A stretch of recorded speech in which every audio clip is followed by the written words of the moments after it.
want to send solidarity to all workers and their unions in dispute and taking action. Of course, rolling strike action has started today by the RMT on the London Underground and the DLR. We also stand with all those who are marching and demonstrating against the brutal assault on Gaza by the Israeli regime.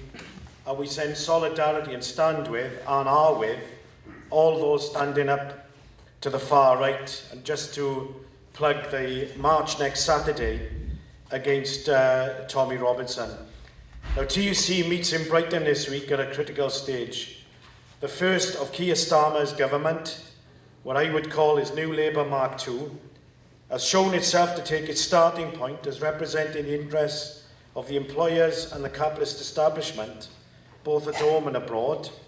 And too many times the employers' profits have come first, while working class people have had to face the first wave of Labour austerity, with Reeves's second budget coming on the 26th of November and promising a gearing up of the cuts offensive. And that has opened up, as Matt said, a political vacuum in society that the populist and racist far right are rushing to try and fill with their divide and rule tactics that want to pit worker against worker, directing them away from the realities of the decades of vicious Thatcherism. But whatever your politics are, the fact that over 800,000 people have signed up, at least intent, to support a new party which has at least politics to the left of what we have on offer at the moment, does show that the workers' movement has an opportunity to put its stamp on events and give an alternative to workers and working class communities, both politically and industrially. And really, that's the role the TUC Congress this week must play. Now, when you look at the motions on the table, then there are motions on there that do point the way forward, that must be supported and built upon. Now, like many others in the room, I was in TUC Congress last year when Starmer came and addressed us, and he peppered his speech with the word partnership. I don't remember that. And he called for partnership between his government, the unions, and so-called decent employers.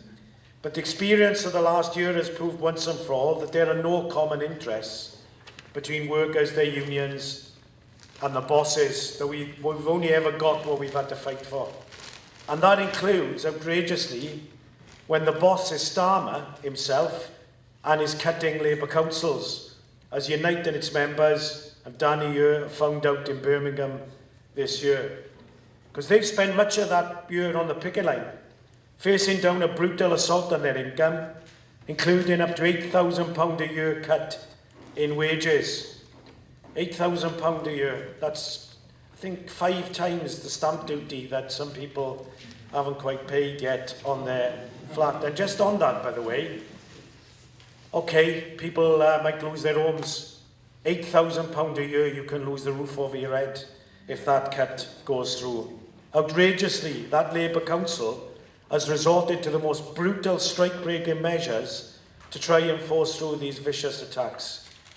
Yet the ending of fire and rehire and the beginning of scrapping the Tory anti-union laws was supposed to be the centrepiece of Labour's Employment Rights Bill. But the Birmingham bin workers know full well the fire and rehire is not just alive and well, it's been rolled out by Labour councils. And they also know that Starmer's Labour government outrageously is backing up the brutal strike-breaking measures of his council. And the comrades here, Joel and Danny, will talk about the draconian use of injunctions to try and stop legal picketing. We don't need lectures about are done by government ministers who aren't working class heroes but have spent the last year hammering these workers who have been taking action. Now, comrades, there are motions, as I said, on the agenda. Unite have got a motion up on fair funding for local authorities that calls for unequivocal support for the Birmingham bin workers. And I would point you in the direction that on Saturday the 20th of September, Unite have called a demonstration in Birmingham to support the strikers. And of course, outrageously, scandalously, the undemocratic 50% strike ballot thresholds that Starmer promised to get rid of are still on the statute book. They are still there, and the cost of them are felt in the pay rises. The public sector workers have not been rightly given, certainly what they deserve this year. We've waited 14 months for Starmer to deliver on his promise to scrap the 50% strike ballot thresholds, and we're still waiting.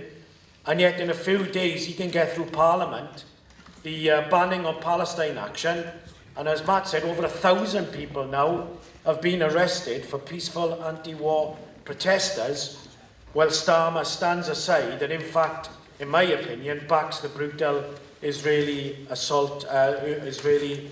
regime. I also want to point out the motion, I'm sure Steve will talk about, from the Bakers Union, but also from the POA.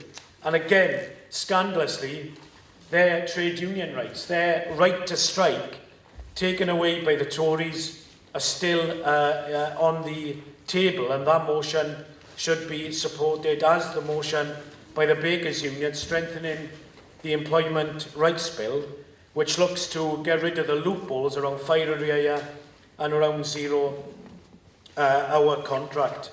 By the way, Sarah's not here yet, but she will be here, and unfortunately the points in their motion have come out well compensated, which would have got the TUC to support the suspended MPs, the Independent Alliance of MPs in the Socialist Campaign Group, which I think many of us would have been supportive of, rather that than fight against Labour MPs who frankly have carried out Tory policies or support Tory policies.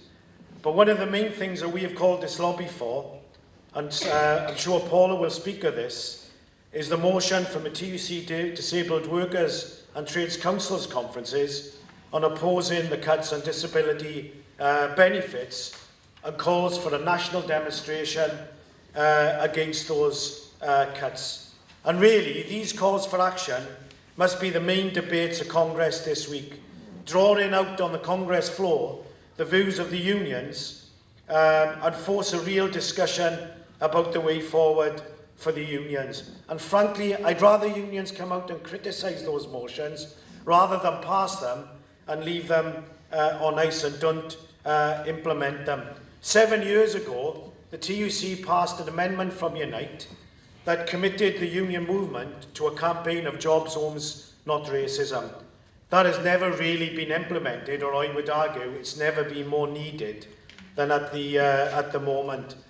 This NSSN rally is to lobby delegates to vote for the strategy outlined in the motions I've mentioned, but then we must fight for them to be implemented, because passing motions at Congress isn't the end of the story, it's only the start. And then we've got to go back from this Congress to really demand in our own unions and our trades councils that be implemented, particularly the calling of a national Saturday demonstration against Starmer's austerity and preparing for industrial action.